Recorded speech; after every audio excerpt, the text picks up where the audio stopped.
So today we've got another destroyed iPad. This particular example is a second generation Air. The front of this thing is rather obliterated.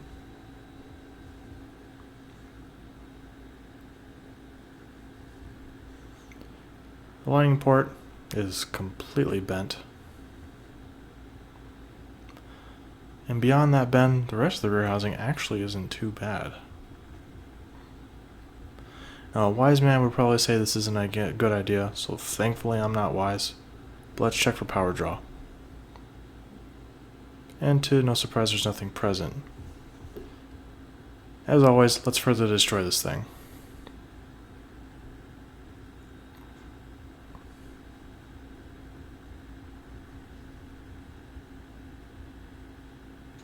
And we can lift away the display to remove it. After taking out the 3 screws, we can remove the shield and disconnect everything.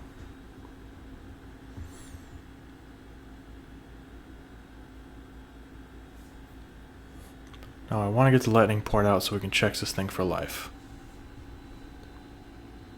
Don't forget to disconnect the speakers too.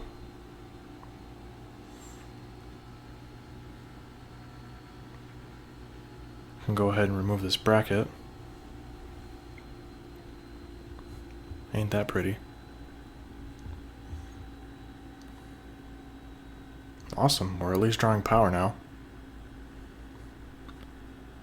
Coming over to 3U tools, we can see if this thing is iCloud locked.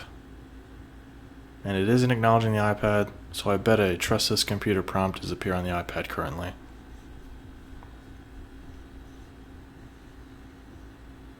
Anyway, let's proceed with getting this board out of the housing.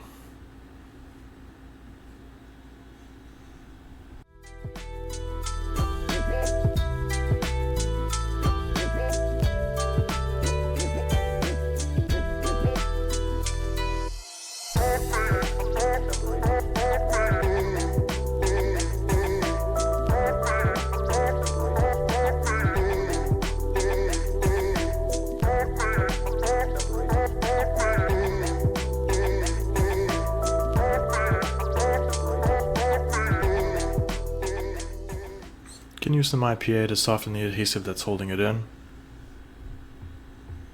Swirl it. And finally pop this sucker out.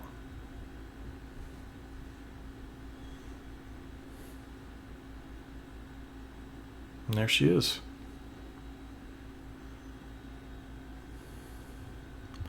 Now I already have this donor housing already on hand. It isn't blemish free, but at least it ain't bent. So let's go ahead and get the board put in.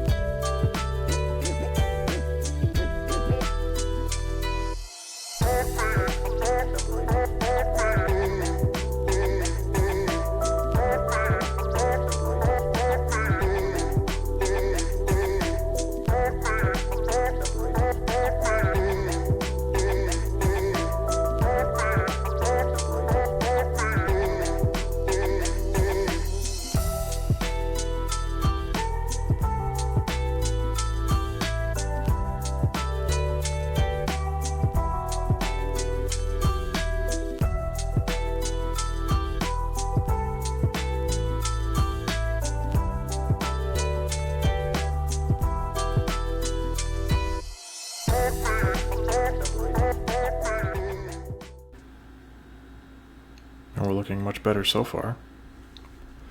Now this is another iPad Air 2, but this one is confirmed to be iCloud locked. The sad reality is that I can buy these iCloud locked units for parts much cheaper than just buying the display alone. They may be used and have some minor blemishes, but the cost savings absolutely outweigh it. So, suck it, Apple. To remove the display, I monitor the heat myself. I always tackle tablets one side at a time. Using some suction and a pry tool, I create a gap large enough for my picks. Slide the picks along and heat as necessary. Rinse and repeat on the other side.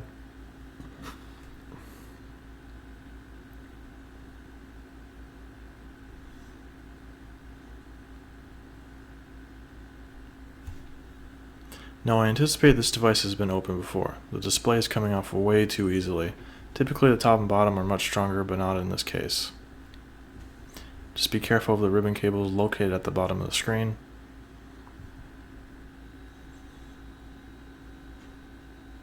Tilt forward and prop the display to remove the screws. Remove the leftover adhesive before installing it. Now let's connect this thing and see what we have ahead of us.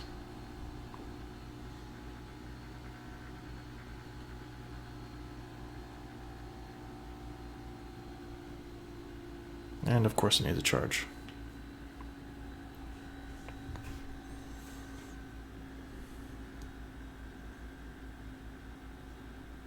With some juice, we see that this thing is disabled. So we have a passcode lock. This does not mean the end of the road. Our last Hail Mary is to flash the firmware and pray for a lack of activation lock. Over at 3U Tools, I'll flash the firmware.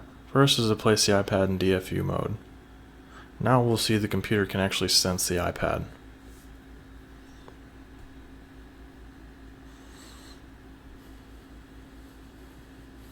Now the long process of an anti-recovery firmware flash.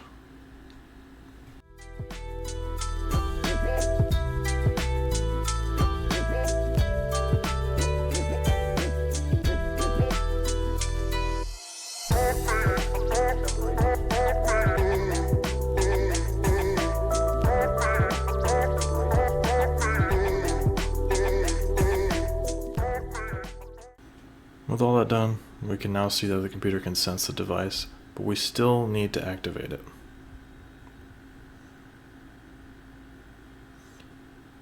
Thankfully, we got through without an activation lock. But coming over to Touch ID, you can see it doesn't work, and I'm sure you can guess why.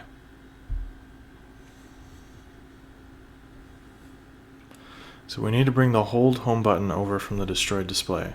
For whatever bullcrap reason, Apple marries the IC from under this shielding to the motherboard. This means we have to transfer it over, and if yours is destroyed, Apple don't care.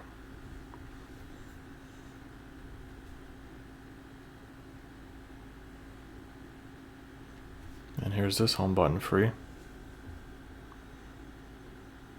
Before installing, we need to remove all the broken glass. And that's much better now. Now we can install the correct home button.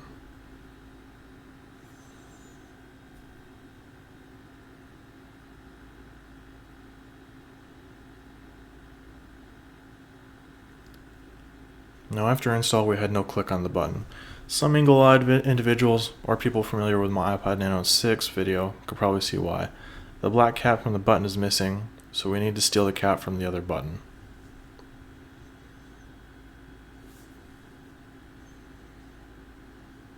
Don't forget this little middle piece.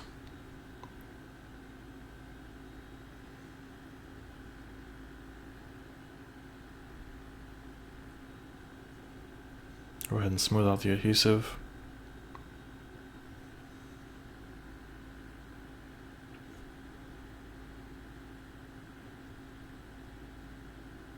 And now our Touch ID is functional, so let's close up the iPad.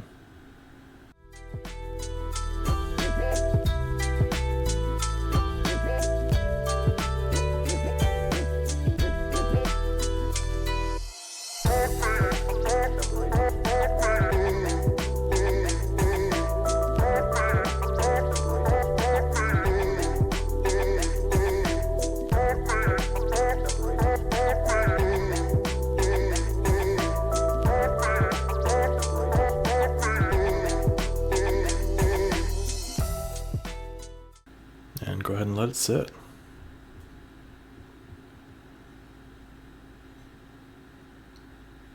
And that was the repair of an iPad Air 2nd generation. I always enjoy using parts from an iCloud lock device. Feels kind of like a mental middle finger to Apple.